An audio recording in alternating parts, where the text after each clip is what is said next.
And I think ये एक बहुत पुरफज़ा पुरसकून और एक आपसे नेचर से भरपूर एक जगह है, और आप यहाँ आए हैं, आपने भी देखा है।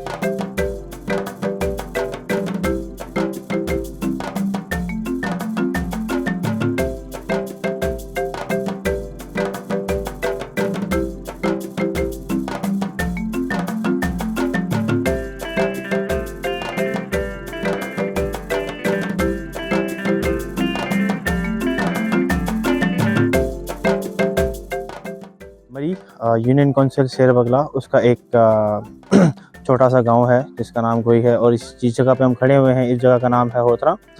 और ये यहाँ का एक आप कह सकते हैं ये पिकनिक पॉइंट है। यहाँ पे मुख्तलिफ जगहों से लोग आते हैं, इस जगह को एक्सप्लोर करते हैं और मरी की खूबसूरती को देखते हैं, और आपको बहुत सारे यहाँ पे मुख्तलिफ जंग नस्ल के लोग नज़र आएंगे।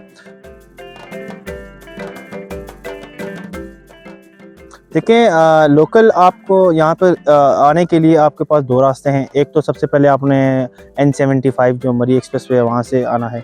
लोअर टोपा से आगे आप आएंगे तो कसेरी एक जगह है, वहाँ से एक लिंक रोड नीचे उतरती है। वहाँ से आप किसी भी बेशक पूछ सकते हैं कि हमने गोई जाना है, या आप आगे अलियोट वाली साइड से आएँ तो वहाँ से आप किसी से पूछ सकते हैं हमने गोई जाना है। तो ये दो रास्ते हैं हमारे यहाँ पे आने के लिए।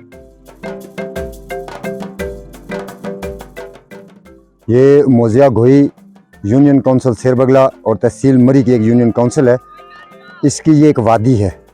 मोजिया गोई एक गांव है, उस गांव के अंदर बिल्कुल मगरब की साइड पर ये जगह वाक़या है, और इसकी खूबसूरती इस वजह से है कि चूँकि ये एक वादी का मंजर पेश कर रही है। मैं बिज़नेस कम्युनिटी से कहता हूँ कि अगर वो इस इलाके का जो है विज़िट करे, विज़िट करने के बाद यहाँ पे चूँकि कैंपिंग की जा सकती है, एक अच्छा खासा खूबसूरत होटल बनाया जा सकता है। होटलिंग के लिए वो मौजूद तरीन जगह है।